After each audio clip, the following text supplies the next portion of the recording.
Katie Monroe was 14 years old when she arrived at the human settlement on Varesh Prime. She had no parents anymore because they died in the colony ship disaster 3 months ago. The ship was supposed to take them to a new home, but something went wrong in space and the ship crashed on this strange planet. Katie survived along with 300 other humans, but 23 of them were children without parents now. The adults who survived had their own families to take care of, so Katie learned quickly that she had to take care of herself most of the time.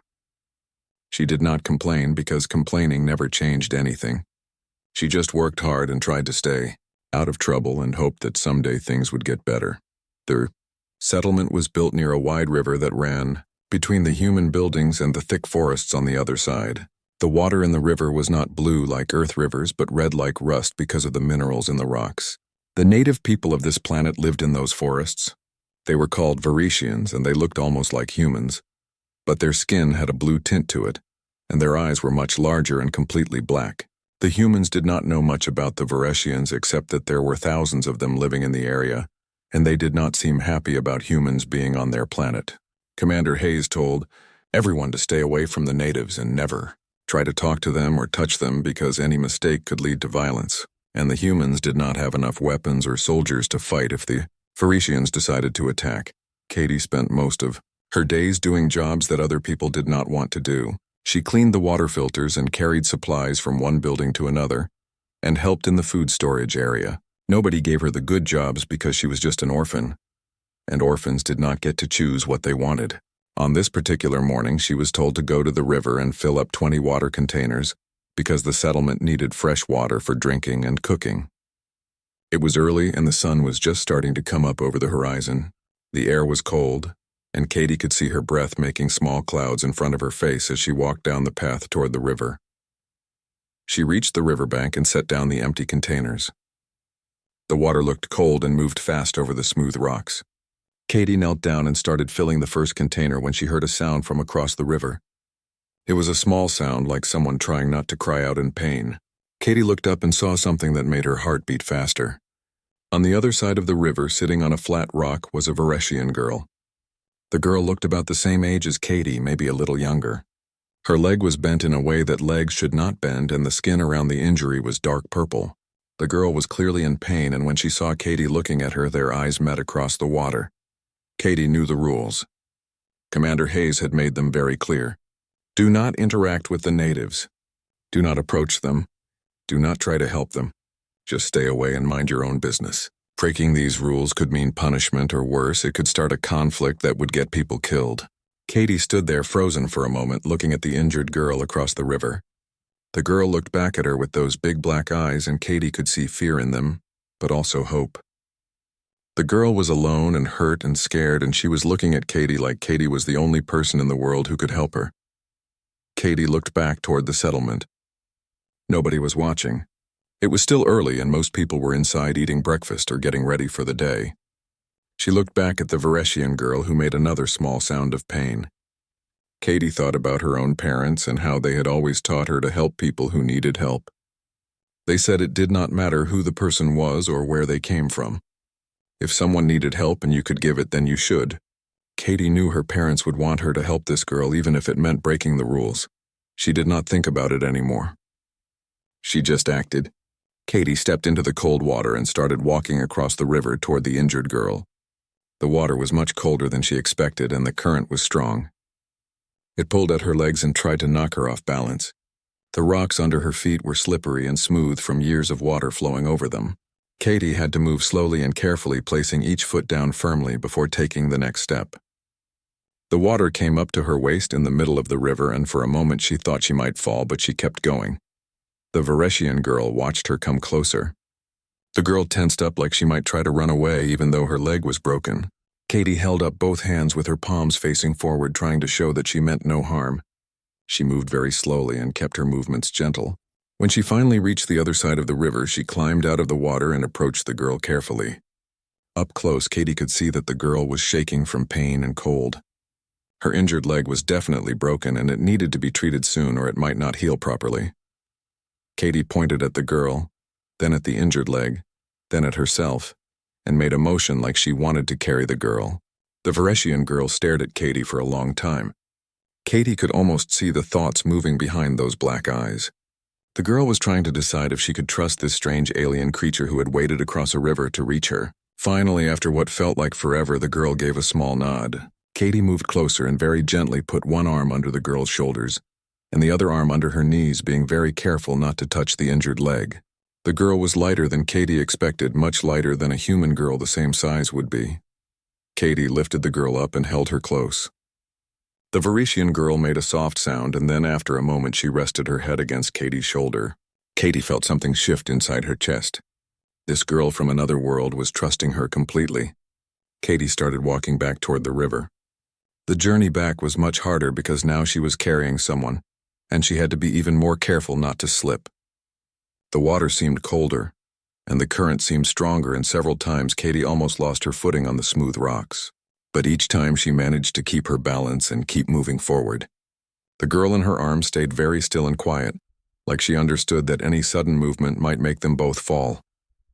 When they finally reached the other side, Katie carefully set the girl down on a patch of soft green moss near the riverbank. She took off her jacket and folded it to make a cushion for the injured leg. The Varetian girl watched everything Katie did with intense focus. When Katie was finished, the girl reached out with one hand and touched Katie's hand with 3 long, slender fingers. Her touch was cool and very smooth. The girl then put her hand on her own chest right over her heart and then pointed at Katie. Katie did not know what it meant, but it seemed important, so she copied the gesture, putting her hand on her own chest and then pointing at the girl. The Varetian girl smiled just a little bit. Then she made some complicated gestures with her hands, pointing to the forest, then to Katie, then back to herself. Before Katie could try to understand what the gestures meant, she heard voices coming from the settlement. Someone had noticed she was gone. The Varetian girl heard the voices too, and her eyes went wide. She tried to stand up despite her broken leg. Katie helped her to her feet, and the girl hobbled quickly into the forest, disappearing into the thick trees in just a few seconds. Katie stood there alone and wet and cold, wondering what was going to happen next. Commander Hayes was very angry. She stood in front of Katie with her arms crossed, and her face was red and her jaw was tight. Behind the commander were several other adults from the settlement, and they all looked worried and upset. Katie stood there dripping water onto the ground and shivering from the cold, but she did not look away from the commander's eyes. She knew she had broken the rules, and now she had to face the consequences. The commander started talking in a voice that was low and controlled, but Katie could hear the anger underneath the words. Hayes asked Katie if she understood what she had done. Katie nodded but did not speak. The commander said that there were protocols in place for good reasons. The Varetians were not enemies, but they were not friends either. The humans existed on this planet only because the natives allowed it. Any incident, any misunderstanding, any conflict could result in all 300 humans being killed or forced to leave the settlement and die in the wilderness. Hayes said that Katie had made direct contact with a native without permission, without supervision, and without any understanding of what such contact might mean in Varetian culture. For all anyone knew, Katie had just committed some terrible offense that would bring war down on all of them. Katie finally spoke. She said the girl was hurt and she could not just leave her there to suffer. Hayes shook her head and said that Katie should have come back to get help. She should have followed proper procedure. She should have reported the situation to the authorities and let them decide what to do. Instead, Katie had acted on her own and put everyone at risk. Katie looked down at her wet boots. She knew the commander was right about the rules, but she also knew that if she had gone back to get permission, the girl would have been suffering alone for much longer. And the adults might have said no anyway. Sometimes following rules meant letting people get hurt, and Katie could not accept that. The commander told Katie that she was confined to her quarters for 1 week. She would not be allowed to leave her room except to use the bathroom. After the week was over, she would be assigned to extra work detail for a full month. Hayes said that maybe cleaning the sewage filters would teach Katie to think before acting. The other adults nodded in agreement. One of them said that orphans needed to learn discipline and respect for authority. Katie felt her face get hot with shame, but she did not cry. She had learned a long time ago that crying did not help anything. She just nodded and said she understood, and then she turned and walked back to her quarters with her head down. Katie shared a small room with 2 other orphan girls named Lisa and Morgan. When Katie came back to the room dripping wet, Lisa asked her what happened. Katie told them the whole story about finding the injured Varetian girl and carrying her across the river and getting caught by the commander. Lisa said Katie was crazy for breaking such an important rule. Morgan said Katie was brave for helping someone who needed help. Katie did not know which one of them was right. Maybe she was both crazy and brave. She changed into dry clothes and lay down on her bunk staring at the ceiling. The week of confinement was very boring.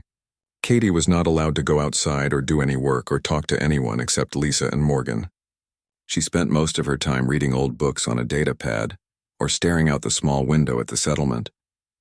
She could see people going about their daily work. She could see the river in the distance and the dark line of the forest beyond it. She wondered if the Varetian girl had made it home safely. She wondered if the girl's leg would heal properly. She wondered if she would ever see the girl again or if that one meeting by the river would be the only contact they ever had. On the third day of her confinement, Katie heard people talking outside her window. They were discussing the Varetians and how there had been no sign of any reaction to what Katie had done. No warriors had appeared at the edge of the forest. No threatening messages had been left at the settlement boundaries. Everything seemed normal and quiet. Some people said this meant the Varetians did not care about Katie helping one of their young.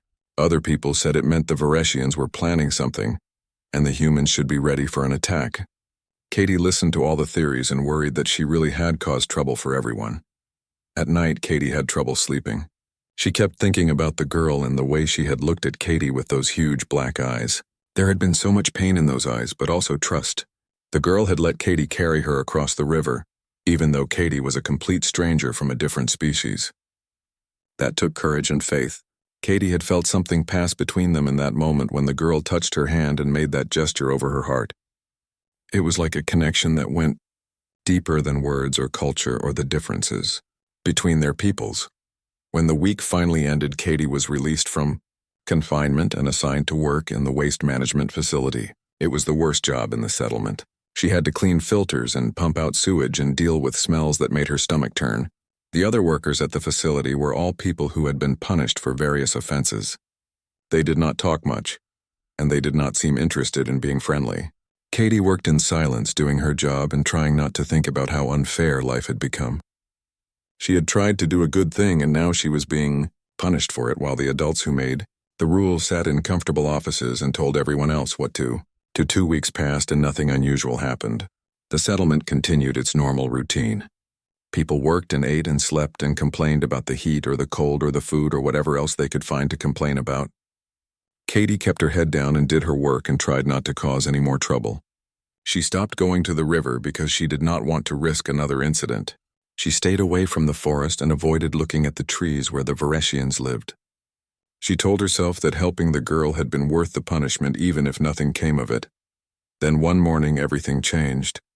Katie woke up before dawn like she always did. She could hear voices outside her room, but they sounded urgent and worried. She sat up in her bunk and listened. Someone was running through the settlement calling for Commander Hayes. Someone else was shouting about the perimeter. Katie got out of bed and looked out her window.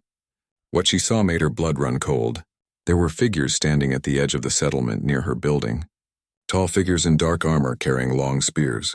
Varetian warriors. Katie counted them quickly. There were 30 of them standing in perfect formation, completely silent and completely still. They were not attacking or threatening anyone. They were just standing there waiting.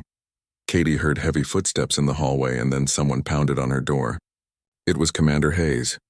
The commander's voice was tight with tension when she called Katie's name and told her to get dressed immediately. Katie pulled on her clothes with shaking hands. Her mind was racing. Why were Varetian warriors here? What did they want? Had she caused this by helping that girl? Was this the attack everyone had been worried about? She opened the door to find Hayes standing there with 3 security officers who had weapons drawn. The commander's face was pale and grim. Hayes told Katie that the warriors had arrived just before dawn. They had not made any threatening moves or sounds. They had simply walked up to the settlement and formed a line outside Katie's building and then stopped. They would not speak to anyone. They would not respond to questions. When anyone tried to approach them, they just pointed at Katie's quarters with their spears and waited. Hayes said she needed Katie to come with her right now. If this situation went wrong, if the warriors decided to attack, then people were going to die. Katie felt sick to her stomach, but she nodded and followed the commander out of the building. When Katie stepped outside, she saw the warriors up close for the first time. They were tall, even taller than the biggest human men in the settlement. Their armor looked like it was made from some kind of black shell that reflected the early morning light. Each warrior held a spear that was taller than Katie, and the tips of the spears looked like they were made of crystal or glass that glowed faintly. The warriors' faces were painted with intricate patterns and colors Katie had never seen before. They stood absolutely motionless like statues, and their black eyes all tracked Katie as she walked toward them. Then Katie saw someone else. Standing in the center of the formation was the girl she had helped. The girl's leg was wrapped in something that glowed softly with blue light. She looked healthy and strong and very serious as she stared directly at Katie. 3 days later, the meeting took place. Commander Hayes brought Dr. Lewis and 4 other senior colonists with her.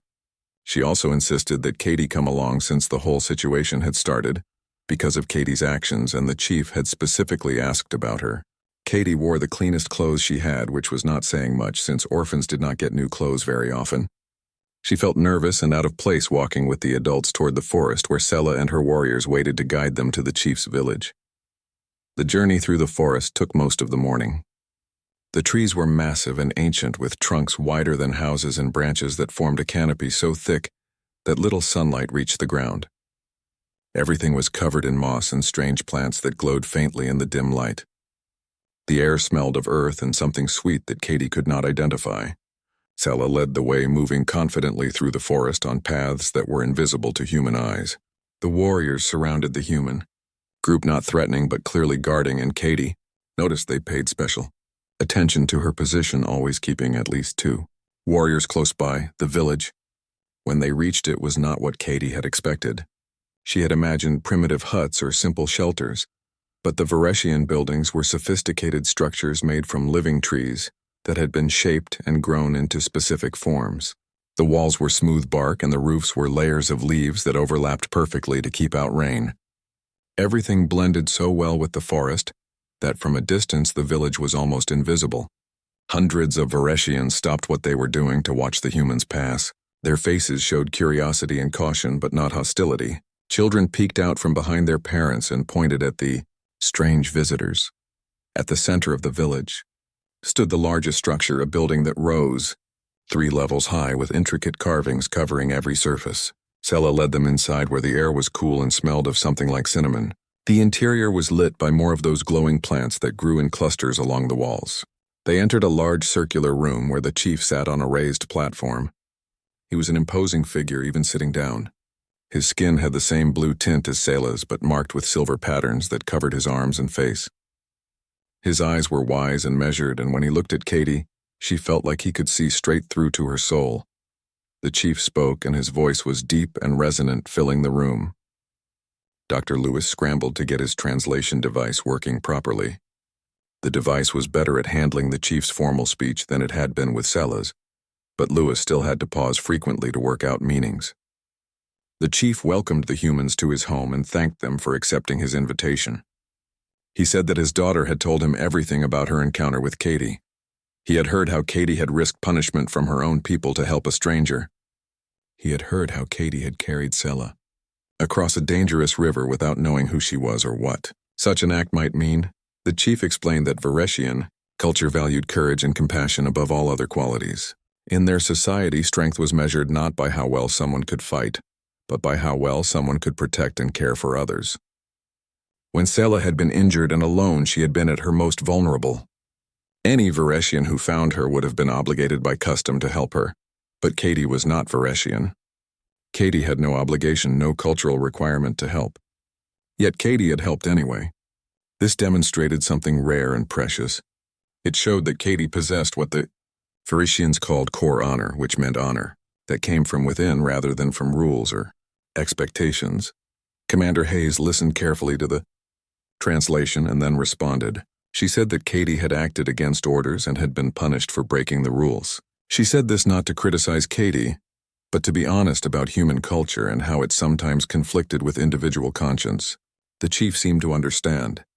He said that all cultures had rules and structure, but the best cultures allowed room for individuals to act according to their own judgment when the situation demanded it.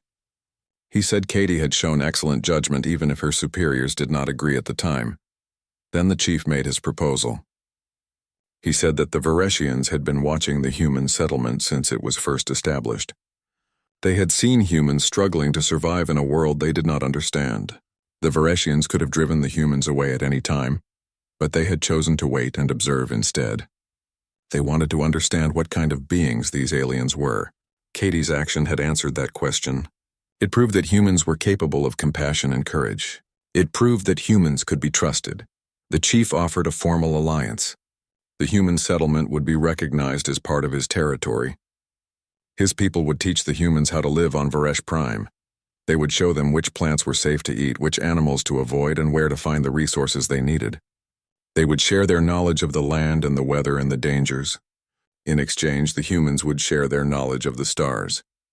The Vareshians knew there were other worlds out there, but they had never been able to reach them. They wanted to learn about the wider galaxy, and the humans could teach them. But there was one condition. The chief said that for this alliance to work, there needed to be a bridge between the two peoples. Someone who could learn both languages and both cultures. Someone who could help each side understand the other. Someone who had already proven they could see past differences to recognize common needs. The chief wanted Katie to be that bridge. She would spend time living with the Vareshians, learning their ways. She would also spend time with the humans, teaching them what she learned. She would be an ambassador, though the chief used a Vareshian word that Dr. Lewis translated as pathmaker. Commander Hayes looked at Katie with concern. She said Katie was only 14 years old. She said this was too much responsibility for a child. The chief responded that among his people, 14 was considered the age when childhood ended and adult responsibilities began. Sela herself was being trained to eventually take her father's place as chief. Age was not what mattered. What mattered was character and capability. The chief believed Katie had both, but he also said the choice had to be Katie's. No one would force her to accept this role. Everyone looked at Katie. She felt the weight of their expectations pressing down on her. This was bigger than anything she had ever imagined. She thought about her parents and what they would want her to do.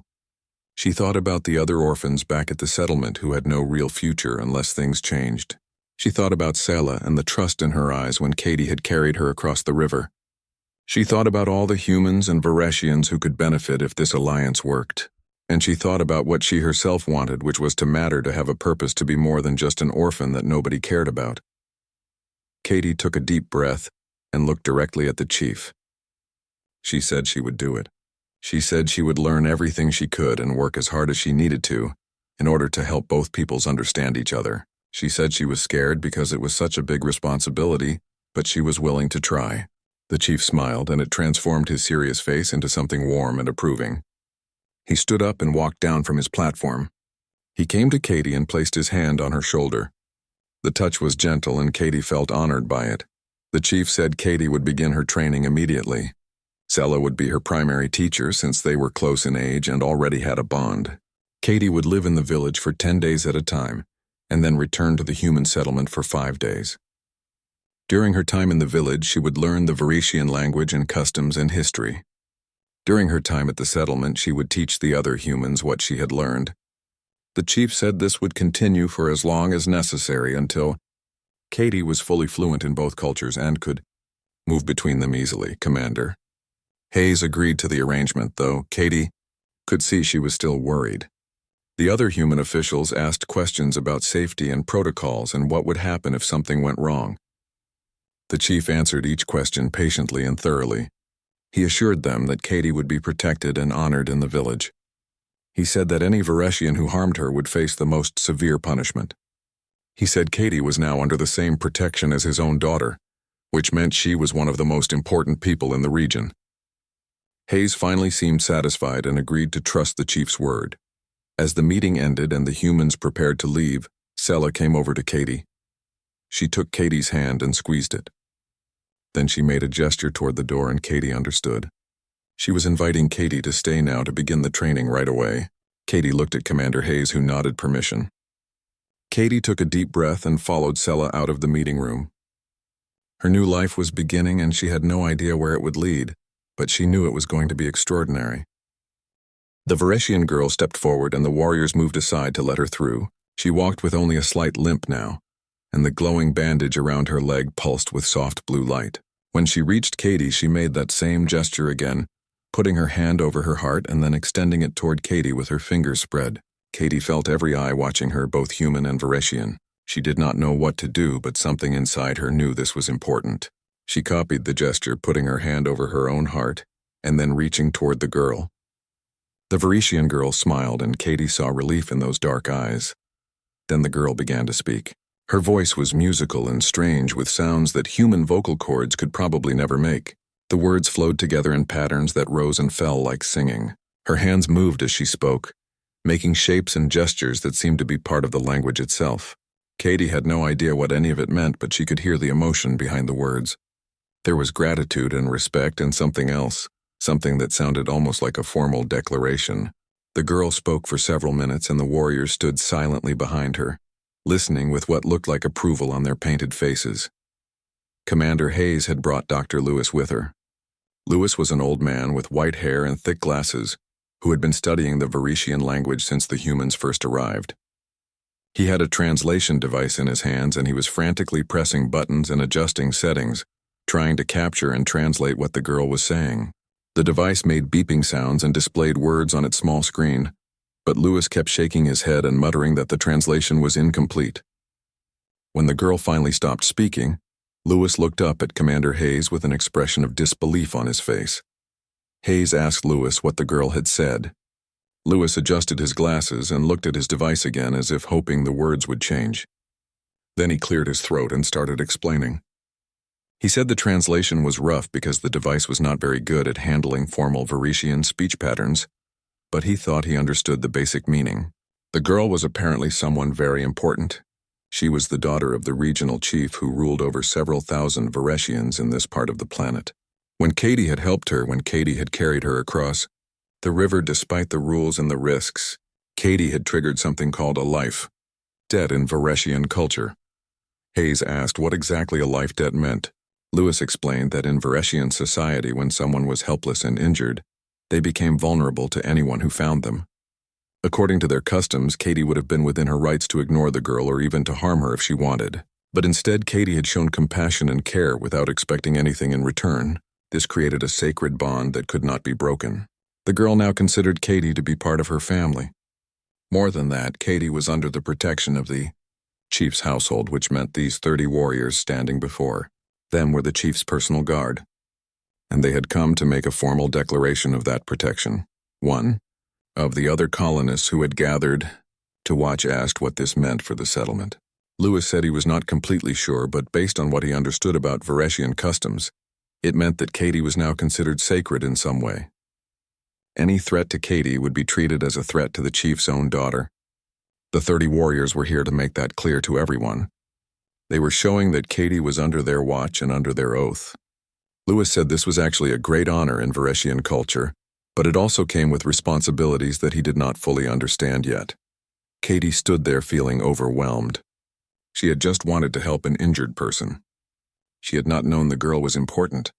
She had not been trying to create some kind of cultural bond or trigger ancient customs. She had just seen someone suffering, and she had done what she thought was right. Now apparently, she was connected to this alien culture in a way that nobody, including her, could fully understand. The weight of 30 warriors' gazes felt heavy on her shoulders. The morning sun was rising higher, and the light made the warriors' armor shine like dark mirrors. The Vareshian girl spoke again, but this time just a few words. Dr. Lewis's device translated them as a name. The girl was telling Katie her name. Lewis said it sounded something like Sela, though he was not sure if he was pronouncing it correctly. Katie looked at the girl and said the name out loud, trying to match the sounds. Sela nodded and smiled. Then she pointed at Katie with a questioning expression. Katie understood. She put her hand on her chest and said her own name slowly and clearly. Sela repeated it, though it came out slightly different in her musical voice. They stood there for a moment.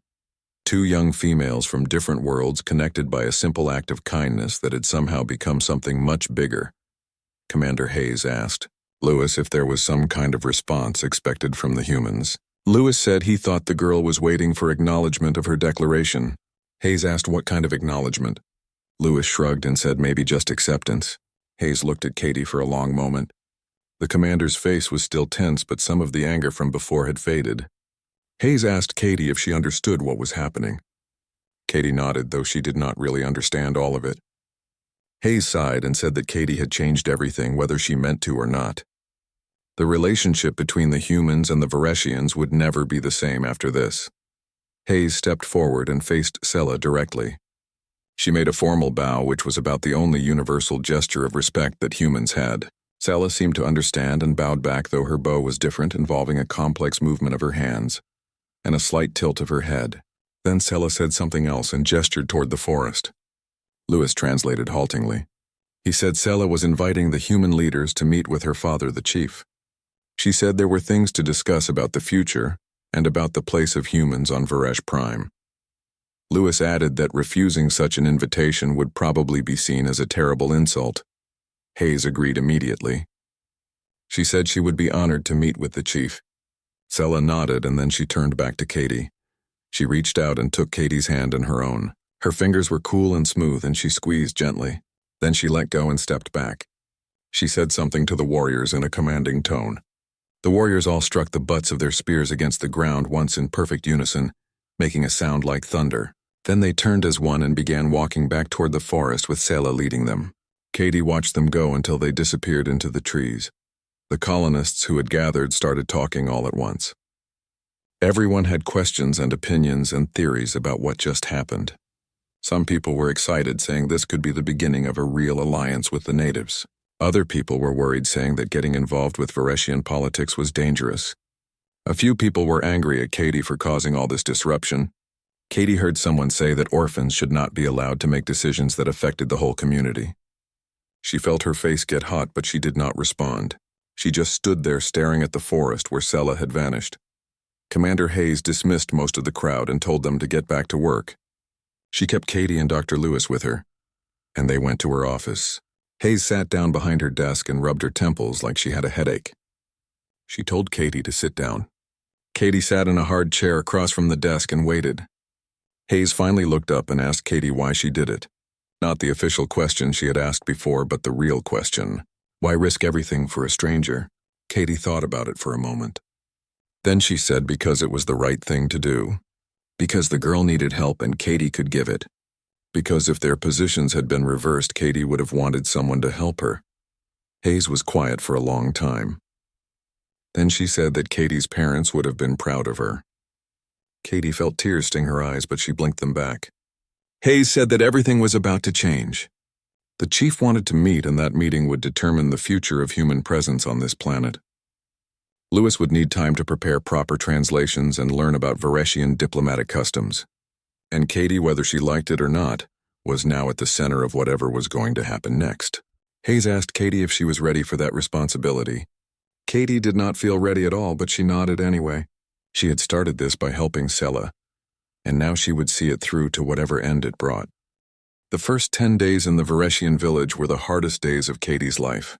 Everything was different from what she knew. The food was strange, and some of it made her stomach hurt until she learned which plants her human digestion could handle. The sleeping arrangements were unusual, with hammocks woven from living vines instead of beds. The daily schedule followed the natural light cycle rather than clocks, which meant waking up at dawn and going to sleep when it got dark. But the biggest challenge was the language. Vareshian was not like any human language Katie had ever heard. It combined spoken sounds with hand gestures and even subtle changes in posture and the way someone held their head. A single word could mean 3 different things depending on what gesture accompanied it. Sela was patient but demanding as a teacher. She would repeat phrases over and over until Katie got them right. She would correct Katie's hand positions gently but firmly. She would make Katie practice the same conversation 10 times until the gestures and words flowed together naturally. Katie's brain hurt from trying to absorb so much information so quickly, but she refused to give up. Sela also taught Katie about Vareshian customs and the meaning behind them. The gesture that Sela had made at the river, hand over heart, and then extended outward, meant "I recognize your spirit." It was a way of saying that you saw another being not as a stranger or an object, but as a living entity with thoughts and feelings deserving respect. When Katie had copied the gesture, she had unknowingly told Sela that she recognized her as an equal. That simple exchange had been the foundation for everything that followed. The Vareshians had hundreds of such gestures, each with specific meanings. There were gestures for greeting and gestures for farewell. There were gestures that expressed gratitude or apology or agreement or concern. There were even gestures used only in formal situations like ceremonies or diplomatic meetings. Katie had to learn them all and remember which ones were appropriate in different contexts. She made mistakes constantly, and sometimes those mistakes were embarrassing. Once she accidentally used a gesture that meant "I challenge your honor" to a child who had offered her food. The child's parents had been horrified until Selah explained that Katie was still learning. After that, Katie was even more careful. But Katie also discovered things she loved about Vareshian culture. The people were kind and welcoming once they understood she was trying her best. They appreciated effort and sincerity more than perfection. Children would often approach Katie and try to teach her new words, giggling when she mispronounced them, but never in a mean way. The elders would tell stories in the evenings, and even though Katie could not understand most of the words at first, she could feel the emotion and power in the tales. The Vareshians valued community, and everyone contributed according to their abilities. There was no sense that some people were more important than others except for the chief, and even he worked alongside everyone else when tasks needed doing. Selah became more than just Katie's teacher. She became Katie's friend. They spent hours together every day, and gradually they learned to communicate not just in Vareshian or in human standard, but in that wordless way that close friends develop. They could tell what the other was thinking with just a look. They developed inside jokes that would not make sense to anyone else. Selah taught Katie how to climb the enormous trees and find the best fruit. Katie taught Selah about human technology and the concept of electricity and computers. They were both fascinated by each other's worlds and eager to learn everything they could. When Katie returned to the human settlement after her first 10 days, she was exhausted but exhilarated. Commander Hayes met with her immediately and asked for a full report. Katie spent 3 hours describing everything she had learned about Vareshian language and culture. Hayes listened carefully and took notes. She said Katie was doing important work, and that the alliance was already showing benefits. The Vareshians had sent guides to help the human farmers understand which crops would grow best in the local soil. They had shared medicine that helped treat some illnesses that human doctors had been struggling with. In exchange, the humans had provided metal tools that made Vareshian craftwork easier and more precise. But not everyone in the settlement was happy about the situation. Some colonists resented that a teenage orphan had become so important. They said it was not right that major decisions about human-Vareshian relations depended on a child. Some of them complained that Katie was getting special treatment and did not have to do regular work anymore. Others worried that Katie was spending too much time with aliens and might forget she was human. Katie heard these complaints and they hurt, but she tried not to let them distract her from her mission. She knew that what she was doing mattered more than hurt feelings or jealousy. During her 5 days at the settlement, Katie taught basic Vareshian language to anyone who wanted to learn. About 20 colonists showed up for the first lesson, including Dr. Lewis, who was eager to improve his own understanding. Katie found that teaching helped reinforce her own learning. Having to explain the grammar and gesture rules to others made her think about them more deeply. Some of the students picked up the language quickly while others struggled, but everyone appreciated the effort Katie was making to bridge the cultural gap. The pattern continued for months. Katie would spend 10 days in the Vareshian village immersed in their culture and language. Then she would return to the human settlement for 5 days to report her findings and teach others what she had learned. With each cycle, she became more fluent in Vareshian and more comfortable moving between the two worlds. She learned to eat Vareshian food without getting sick. She learned to sleep in a hammock without falling out. She learned hundreds of gestures and their subtle variations. She learned Vareshian history and mythology and social customs. The Vareshians also learned from Katie. They asked her endless questions about human culture and technology in the worlds beyond their planet.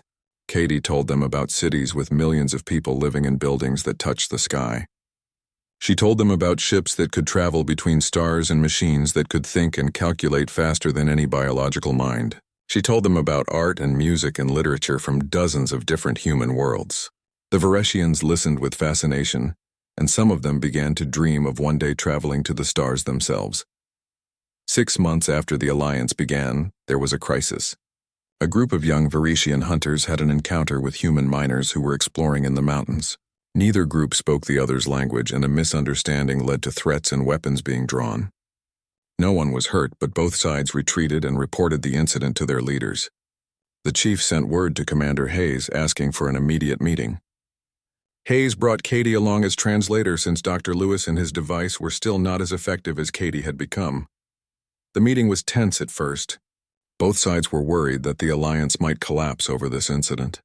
But Katie was able to translate not just the words, but the emotions and intentions behind them. She helped the chief understand that the human miners had been scared and defensive, not aggressive. She helped Hayes understand that the Varetian hunters had felt the humans were trespassing on sacred ground. Through careful translation and explanation, Katie guided both sides toward understanding. They agreed on new boundaries and rules for where humans could mine and where Varetians had exclusive rights. They also agreed to create mixed patrols of both species to prevent future misunderstandings. After the meeting, the chief spoke privately with Katie.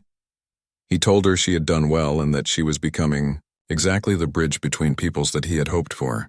He said that many Varetians had been skeptical about the alliance at first, but Katie's dedication and sincerity had won them over. He said Katie was proof that humans could be trusted and that the alliance would endure. Katie felt proud but also humble. She knew she was just one person doing her best. The success of the alliance depended on many people on both sides who were willing to try to understand each other. That night, Katie sat with Sella on a high branch overlooking the village. The stars were bright overhead, and Katie pointed out constellations and told Sella about the worlds that orbited some of those distant suns. Sella listened with wonder in her eyes. She said that someday she wanted to visit those worlds and see what they were like. Katie said that someday maybe they could travel together. Two friends from different species exploring the galaxy side by side. Sella smiled and said that sounded like the best possible future. Katie agreed. She thought about how far she had come from the lonely orphan girl filling water containers by a river. She had found purpose and friendship and a place where she belonged. She had found a way to matter. 3 more years passed and Varesh Prime changed in ways nobody could have predicted. The settlement that had once housed 300 desperate survivors now had over 2,000 permanent residents. New ships arrived regularly, bringing colonists who wanted to be part of this unique world, where 2 intelligent species lived and worked together. The original makeshift buildings had been replaced by permanent structures built to last for generations. Schools taught children of both species side by side. Medical facilities combined human and Varetian healing practices. Markets where humans and Varetians traded goods and services had become centers of social life where friendships formed and cultures blended. Katie was 19, now, and her role as ambassador had become more important than ever. She spent her days managing the complex relationship between the growing human population and the Varetian communities.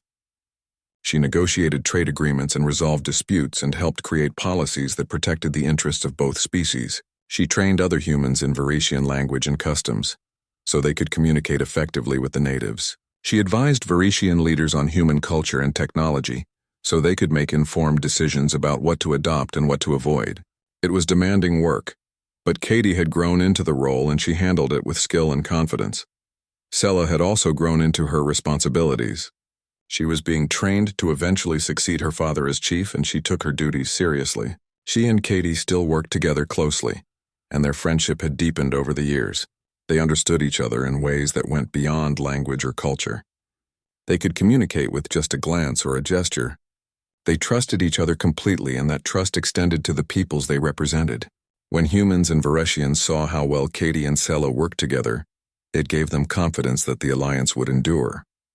But not everything was smooth. There were challenges and conflicts that tested the alliance. Some humans who arrived on the newer ships did not understand or respect Varetian culture. They saw the natives as primitive and tried to take advantage of them in trade or treated them with condescension. Katie had to intervene multiple times to correct such behavior, and in some cases had to recommend that certain individuals be sent off world because they could not adapt to the cooperative spirit that made Varesh Prime work. The Varetians were patient, but they would not tolerate disrespect, and Katie made sure humans understood that. Similarly, some Varetians, especially older ones who remembered the time before humans arrived, were resistant to change. They worried that human technology and ideas would corrupt traditional ways. They complained that young Vareshians were becoming too interested in human things and forgetting their own heritage. Katie worked with Sela and the chief to address these concerns. They created cultural preservation programs that documented traditional Vareshian knowledge and practices. They established rules that certain sacred sites would remain off-limits to humans. They made sure that Vareshian children learned their own history and language before learning about human culture. Balance was key, and Katie spent much of her time trying to maintain it. One of the most exciting developments was the joint space program. The Vareshians had always dreamed of reaching the stars but lacked the technology. Humans had the technology, but needed Vareshian cooperation and resources to build the necessary facilities on Varesh Prime. Working together, they constructed a spaceport and began training the first generation of Vareshian astronauts. The goal was to launch a joint human-Vareshian mission to explore the rest of their solar system.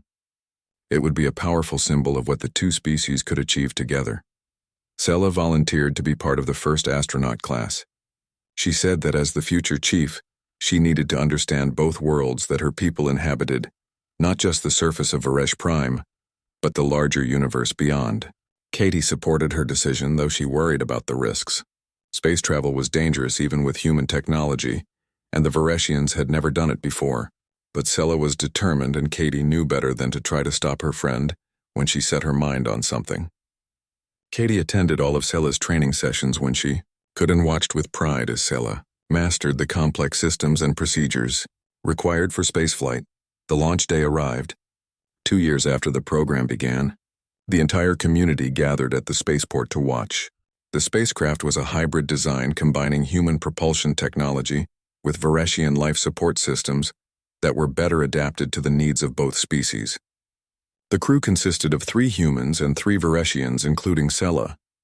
Their mission was to visit the 3 other planets in the system and gather data about potential resources and future settlement sites. It would take 6 months, and it would be the longest time Katie and Sela had been apart since they first met. Katie stood with the chief watching as the spacecraft lifted off.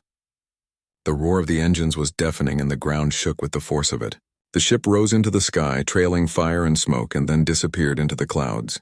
Katie felt tears on her face, but she was not sure if they were tears of worry or pride or both. The chief put his hand on her shoulder and said that his daughter was doing something that no Vareshian had ever done before, and she was doing it because Katie had shown them all what was possible. Katie thanked him, but inside she was thinking about all the ways things could go wrong in space and praying that Sela would come home safely. The months while Sela was gone were hard for Katie. She threw herself into her work, trying not to think about the dangers her friend was facing. She received regular status reports from the mission control team, and each time she heard that the crew was healthy and the mission was proceeding as planned, she felt a little less worried. The mission discovered several promising mineral deposits on the 2nd planet and found evidence of frozen water on the 4th planet. The data they gathered would be valuable for future expansion and development. Everyone agreed the mission was a success. When the spacecraft finally returned, Katie was at the spaceport hours before the scheduled landing. She watched the sky until she saw the small dot that was the returning ship. The landing was smooth and perfect, and when the hatch opened and the crew emerged, Katie ran forward without thinking about protocol or dignity. She hugged Sela tightly, and Sela hugged her back, both of them laughing and crying at the same time. Sela looked tired and thinner than before, but her eyes were shining with excitement. She had so much to tell Katie about what she had seen and experienced out there among the stars. The success of the space mission energized both communities. It proved that humans and Vareshians could accomplish great things together. Plans were already being made for more ambitious missions, including one that would travel to a neighboring star system. There was talk of building a permanent orbital station that would serve as a hub for trade and research. The future looked bright and full of possibilities. Katie felt proud to be part of it all. She thought about the scared orphan girl who had crossed a river to help a stranger. That girl would hardly recognize the confident young woman Katie had become, but Katie never forgot where she came from. She still remembered what it felt like to be alone and unwanted. She made sure that the other orphans in the settlement received good educations and opportunities to contribute. She advocated for policies that protected the vulnerable and gave everyone a chance to succeed regardless of their background. She believed that the strength of the human-Varetian alliance came from recognizing the worth and potential in every individual. That lesson had been taught to her by a girl with a broken leg who had trusted a stranger, and by a culture that valued compassion over power. Commander Hayes was preparing to retire, and she told Katie that she could not think of a better person to take over as the leader of the human community. Katie was honored, but she declined. She said her role was to bridge the gap between humans and Varetians, not to lead one side or the other. She needed to remain independent and trusted by both peoples. Hayes understood and respected Katie's decision. Instead, a council system was established where both human and Varetian representatives would govern together. Katie would serve as an advisor to the council, but would not be part of it. This arrangement satisfied everyone and reinforced the principle of equality that was central to the alliance. Katie's work was being noticed beyond Varesh Prime. Other human colonies that were trying to establish relationships with native species reached out asking for her advice. Academic institutions wanted to study how she had succeeded, where trained diplomats often failed. Military academies used her story as an example in their leadership training programs. Katie found all the attention uncomfortable. She did not see herself as special or heroic. She had just done what needed to be done and tried her best to be fair and honest with everyone. But if her experience could help other humans learn to coexist peacefully with alien species, then she was willing to share what she had learned. As Katie stood on the high branch overlooking the village, one evening with Sela beside her, she reflected on everything that had happened since that morning by the river. 7 years had passed. A year passed and then another.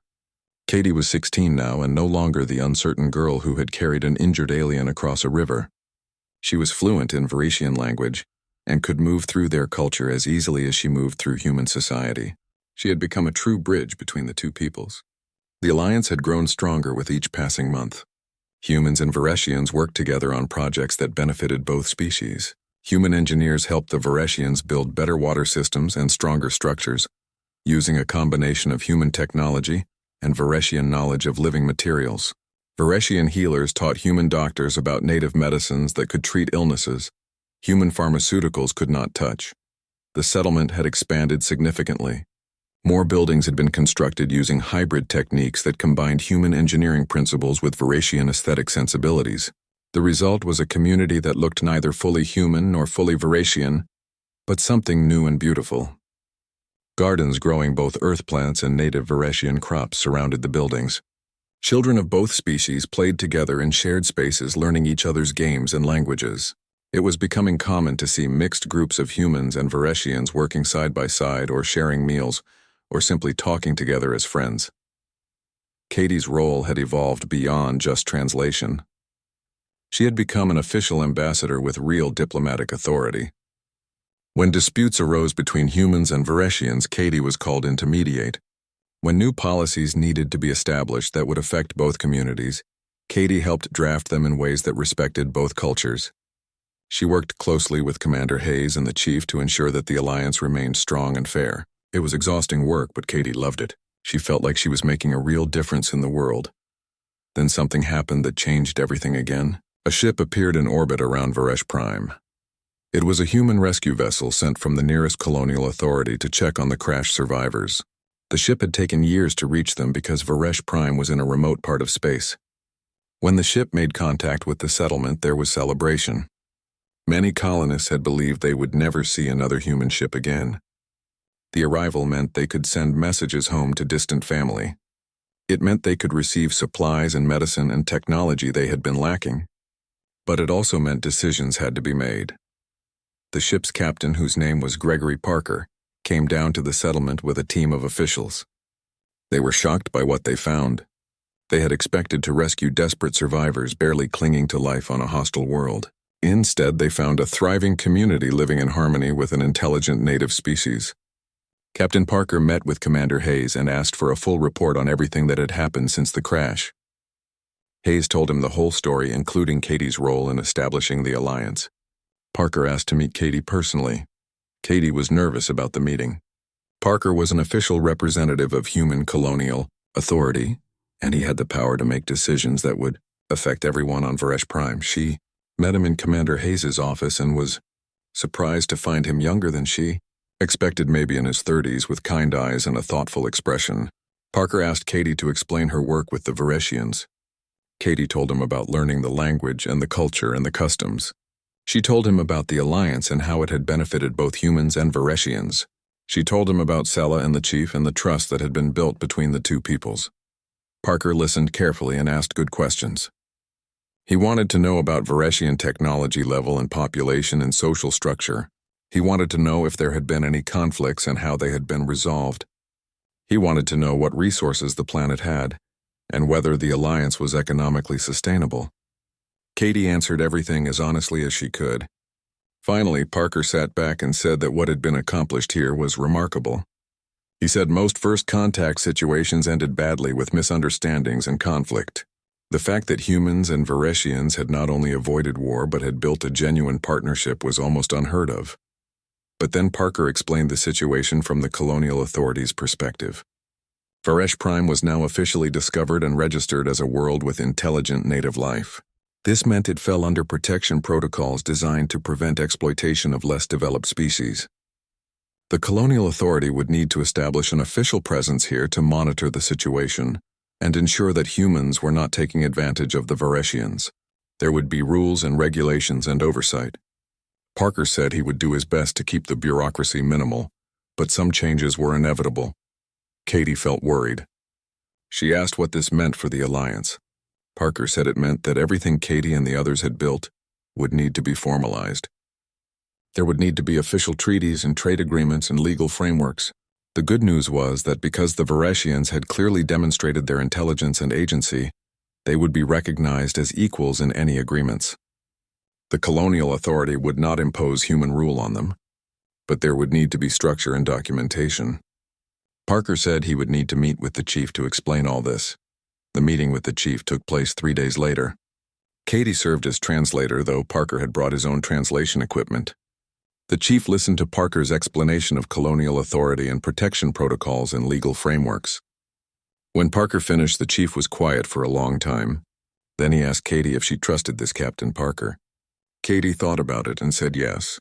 She said Parker seemed honest and his concerns seemed genuine. The chief nodded and then spoke directly to Parker through Katie's translation. The chief said that the Vareshians had lived on this world for thousands of years before humans arrived. They had their own government and their own laws and their own way of doing things. They were willing to work with humans and to be part of a larger galactic community, but they would not accept being treated as children who needed protection. They were equals and any agreement had to recognize that. Parker quickly agreed. He said that was exactly what the protection protocols were meant to ensure. The goal was not to control the Vareshians but to prevent other humans from exploiting them. The chief seemed satisfied with this answer. Over the next few weeks, negotiations took place to establish formal relations between the Vareshian people and human colonial authority. Katie was involved in every meeting, translating and explaining and helping both sides understand each other. It was complex work. There were questions about trade and territory and resource rights and movement between human and Vareshian areas. There were discussions about education and technology sharing and cultural exchange. Both sides had concerns and requirements, and finding compromises that satisfied everyone took patience and creativity. Finally, a treaty was drafted and approved by both the chief, representing the Vareshian Regional Council, and Captain Parker representing Human Colonial Authority. The treaty recognized Varesh Prime as the sovereign territory of the Vareshian people. Humans were permitted to maintain their settlement and to expand it within defined boundaries. Trade between the two species was encouraged and regulated to ensure fairness. Technology and knowledge would be shared freely with restrictions only on weapons and things that could cause harm. Vareshians who wished to learn about the wider galaxy would be given opportunities to do so.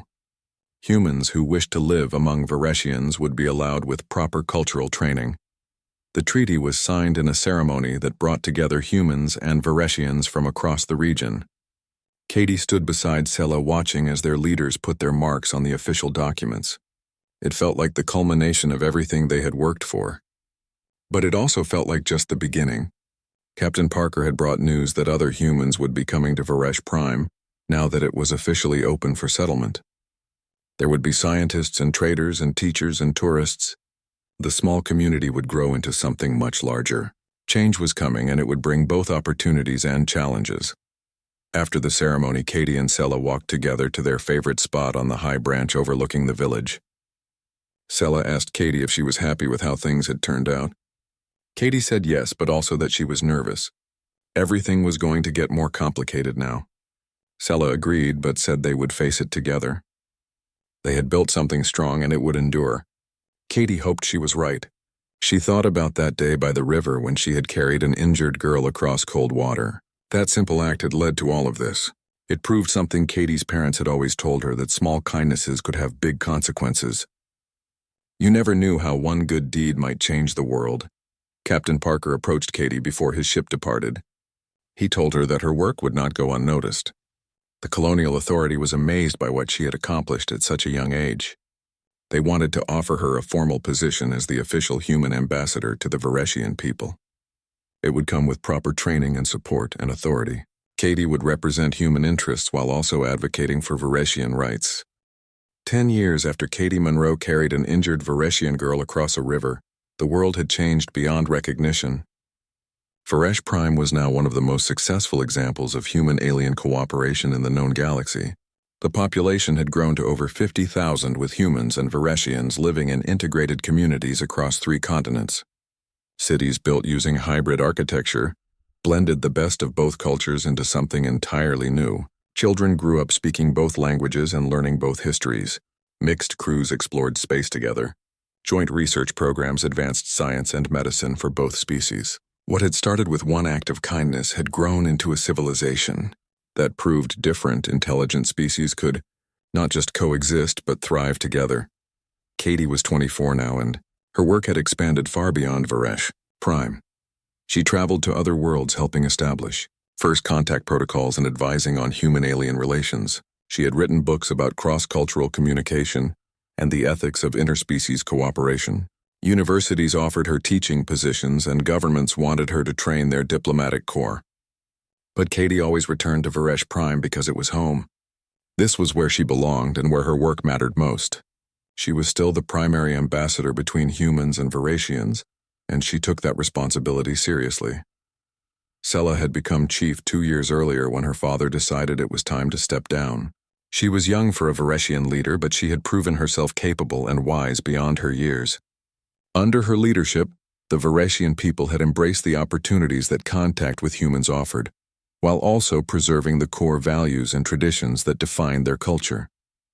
She established laws that protected Vareshian interests while maintaining the spirit of cooperation that had always characterized the alliance. She was respected by both humans and Vareshians, and many saw her as the model of what a modern leader should be. Katie and Sela still worked together closely, though their responsibilities had grown. They met regularly to discuss policy and address problems and plan for the future. Their friendship had only strengthened over the years. They knew each other's thoughts and could predict each other's reactions. They challenged each other when they disagreed and supported each other when things were difficult. People said that the alliance between their peoples worked because the bond between Katie and Sela was so strong. There was truth in that. Personal relationships mattered, and the trust that existed between the two leaders set the tone for everyone else. On the 10th anniversary of that first meeting by the river, a celebration was planned. Both communities wanted to mark the occasion and recognize how far they had come. A monument was to be unveiled at the exact spot where Katie had carried Sela across the water. The monument was a joint project designed by both human and Vareshian artists. It depicted 2 figures, one human and one Vareshian, reaching toward each other across flowing water. The inscription was written in both languages, and it said simply, "From compassion comes understanding. From understanding comes peace." Thousands of people gathered for the ceremony. The riverbank could not hold everyone, so viewing platforms had been built, and screens were set up to broadcast the event to those who could not attend in person. Katie stood with Sela at the base of the covered monument, waiting for the appointed time. She felt nervous, which was strange because she had spoken at hundreds of public events by now. But this felt different. This was about the moment that had changed her life and shaped everything that came after. She wanted to honor it properly. When the time came, Sela spoke first. She told the story of being injured and alone and seeing a strange alien girl across the river. She described how Katie had waded into the cold water without hesitation and carried her to safety. She said that at that moment she had learned something important about humans. They were capable of seeing beyond differences to recognize common needs. They could act with courage and kindness even when it might cost them. Selah said that one act of compassion had opened the door to everything that followed, and that her people would never forget what Katie had done for her personally, and for all Vareshians. Then it was Katie's turn to speak. She looked out at the crowd, at the faces, both human and Vareshian, all watching her. She thought about what to say and realized she needed to be honest.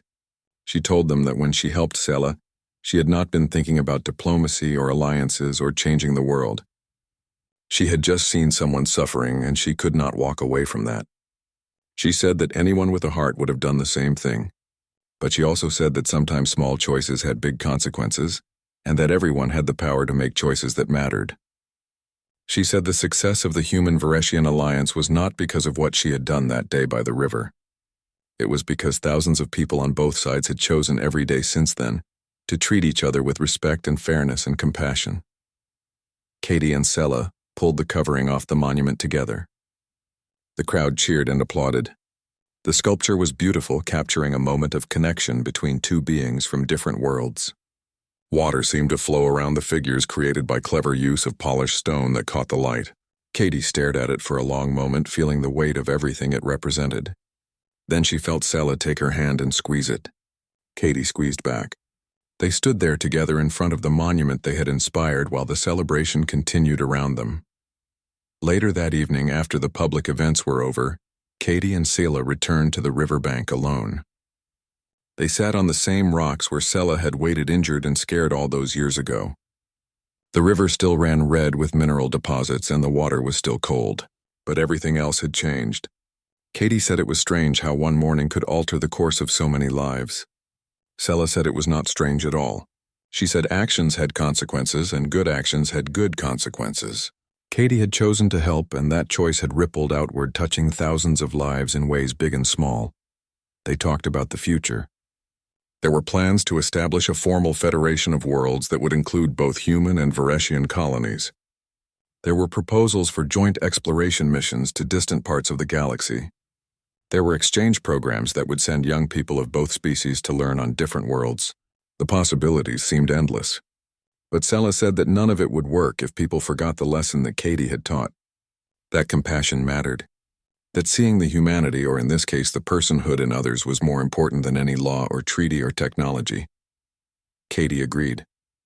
She said that was why she kept working, why she traveled and taught and wrote, because she wanted people to understand that building bridges between different peoples required recognizing what they had in common, rather than focusing on what made them different. Fear and suspicion were easy. Trust and cooperation were hard. But hard things were worth doing. She had learned that lesson herself when she decided to wade into a cold river to help a stranger. As the stars came out overhead, Katie thought about her parents. They had died trying to give her a better life on a new world. She wondered what they would think if they could see her now. She hoped they would be proud. She hoped they would understand that their daughter had found her purpose in the most unexpected way. She had not set out to become an ambassador or a bridge builder or a symbol of interspecies cooperation. She had just tried to do the right thing when the moment demanded it. Everything else had followed from that one choice. Selah asked Katie if she ever regretted it. Katie laughed and asked what there was to regret. She had gained a best friend and a purpose and a life that mattered. Yes, the work was hard and the responsibilities were heavy, and there were days when she wished she could be ordinary. But those feelings passed. What remained was the satisfaction of knowing she was making a difference. She was helping build a better future, not just for humans or for Vareshians, but for any intelligent species that wanted to coexist peacefully. They sat in comfortable silence for a while, listening to the sound of the river flowing past. This was where it had all started. This was where a scared girl had reached out for help and another girl had answered. That moment of connection had changed everything. Katie understood now that compassion was not weakness. It was strength. It was the force that could overcome fear and prejudice and misunderstanding. It was what made civilization possible. It was what allowed different peoples to come together and build something greater than what either could achieve alone. They finally stood to leave. Katie looked back at the monument that had been built to commemorate their first meeting. In the starlight, it seemed to glow with its own inner light, two figures reaching toward each other across water. It was a perfect symbol of what they had accomplished together. Katie knew that long after she and Sela were gone, that monument would stand as a reminder to future generations. It would tell them that peace was possible, that cooperation was achievable, that different species could not just coexist, but could become friends and partners and builders of something new and wonderful. Katie Monroe had been an orphan with nothing to her name except a compassionate heart. Sela had been an injured girl, alone and vulnerable. Together they had changed a world.